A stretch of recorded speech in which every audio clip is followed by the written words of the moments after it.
Certo.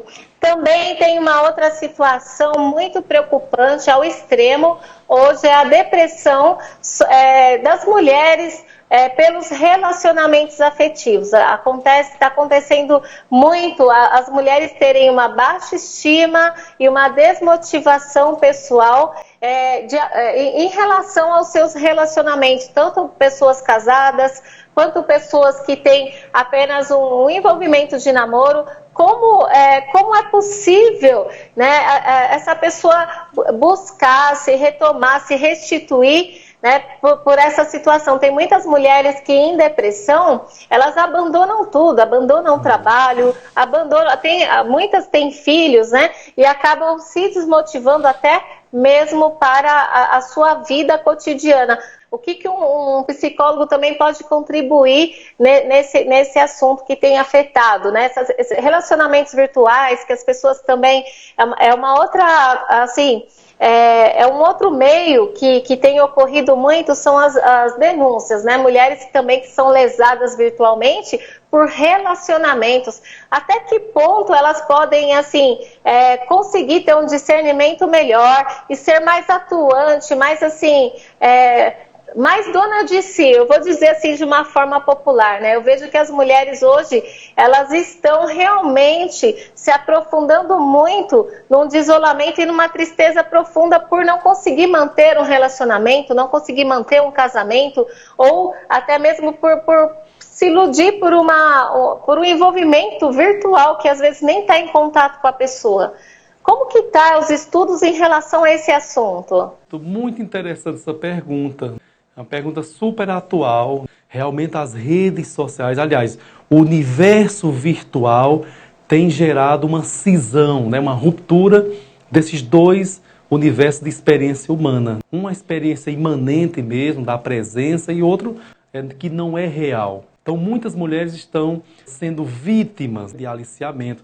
E nós falamos muito dos tipos de violência. E quase se esquece dessa violência virtual. Quantas mulheres neste momento passam por assédios morais, assédios psicológicos, sendo induzidas a perfis falsos, como muitos homens utilizam de certa fragilidade, enfim, fragilidade.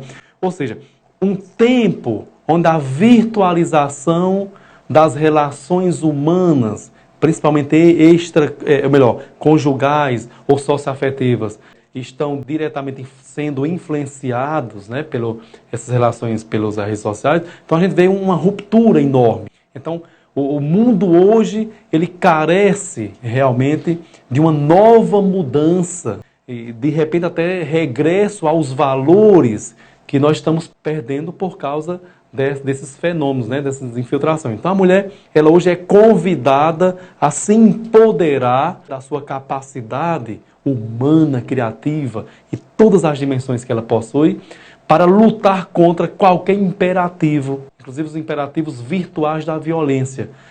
Nós temos hoje também um fenômeno do cyberbullying. O cyberbullying acontece também não é só com crianças e adolescentes, mas com mulheres adultas. Cyberbullying é uma realidade que acontece. Muitos se gladeiam, existem as relações extraconjugais, existem as relações das rupturas por meio dos pequenos conflitos ou traições. Então, assim, de um lado negativo, a gente percebe que as redes sociais, realmente, inclusive o grande vilão, o WhatsApp, tem contribuído para esses, eu vou chamar de transtornos, né, no campo matrimonial ou relação afetiva. Mas, por outro lado, se existir condições dessa mulher buscar ajuda, e aí entra o papel do psicólogo, principalmente psicólogos que são realmente sensíveis às causas.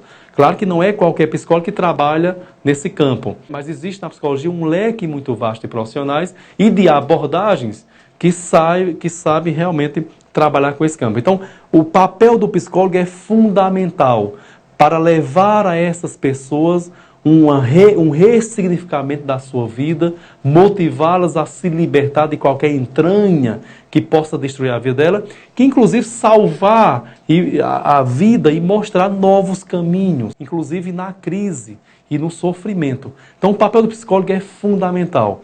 que essas mulheres, essas pessoas que vivem em conflito, que vivem também sofrendo por algum mal gerado dentro desse universo, possam também buscar o profissional de psicologia. O profissional de psicologia, ele é apto, ele teve uma formação, ele teve um estágio, ele teve uma experiência para poder atuar frente às demandas que virão, seja de demandas provenientes de conflitos, via virtualizações, mas o profissional de psicologia, ele vai acolher e vai direcionar essa pessoa para que ela saiba lidar com as situações, não sofra e principalmente evite dano contra ela mesma. Quantos casos de mulheres que foram afetadas profundamente na sua dignidade humana e elas, ao invés de se empoderar e lutar para superar isso, elas escolheram o campo do autoextermínio. E aqui eu falo do suicídio.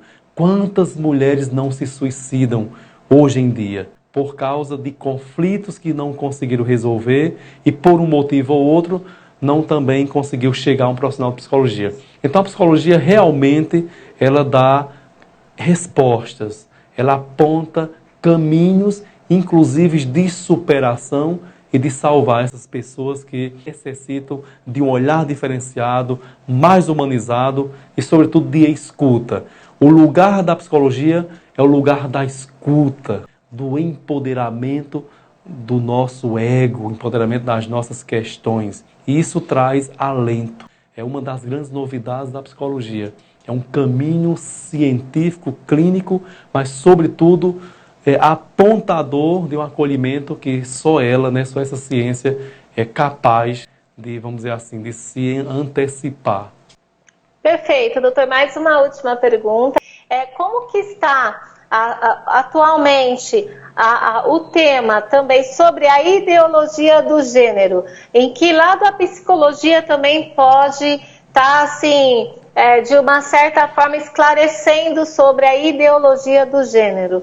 A psicologia, ela realmente, qual que é, né, como que é feita a instrução, a orientação sobre a ideologia do gênero através da psicologia?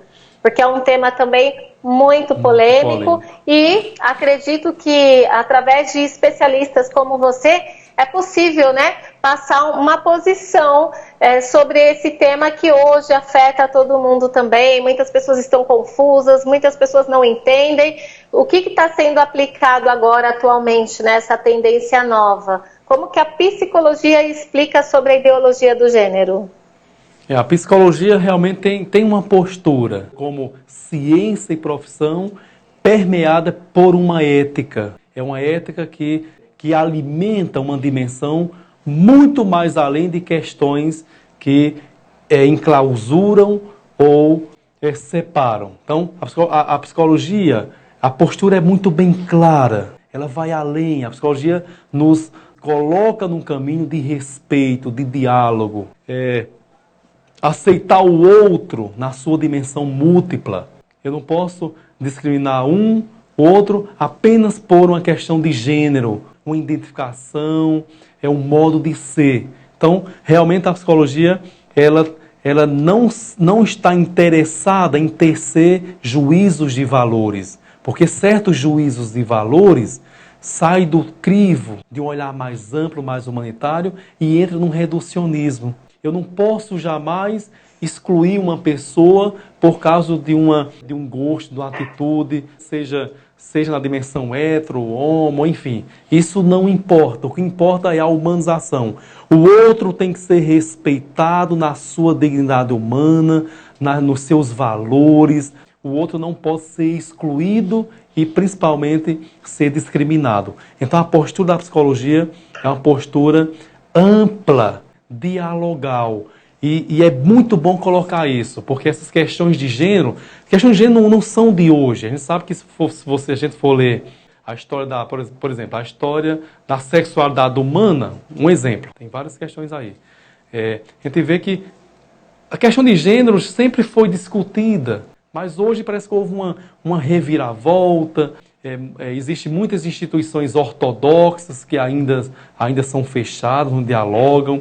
Existe pessoas, existem lideranças que não têm ainda uma mente mais proativa, mais aberta para aceitar, talvez não é aceitar, mas conviver com as diferenças.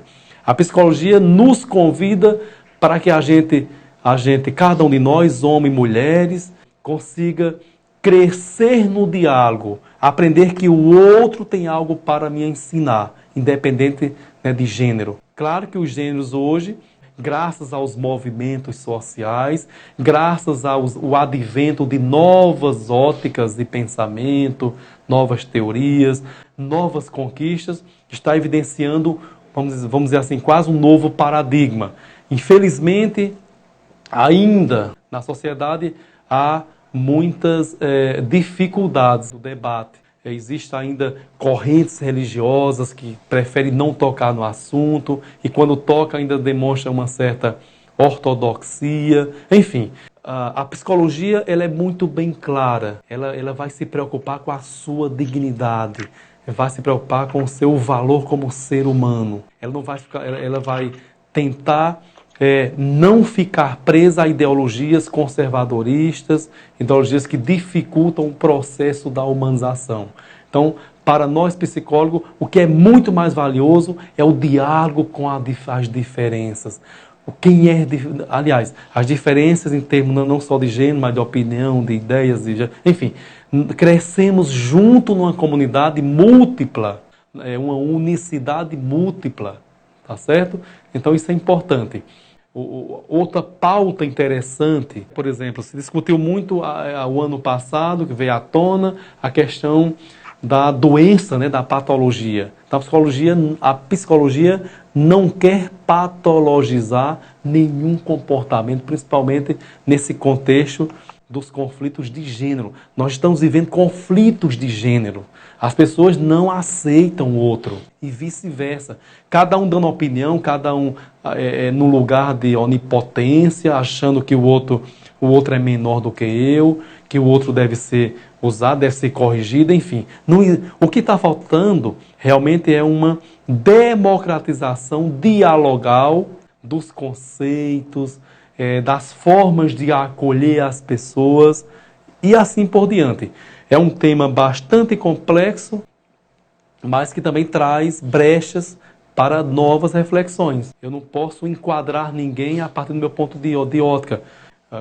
Já dizia Leonardo Boff, cada ponto de vista é a vista de um ponto. Então, se a gente trabalhar uma visão mais complexa, eu lembro aqui de um autor francês, Edgar Morin, quando trabalha dentro da pedagogia, a questão da complexidade. Gente, nós somos complexos, nós somos seres biopsicossociais.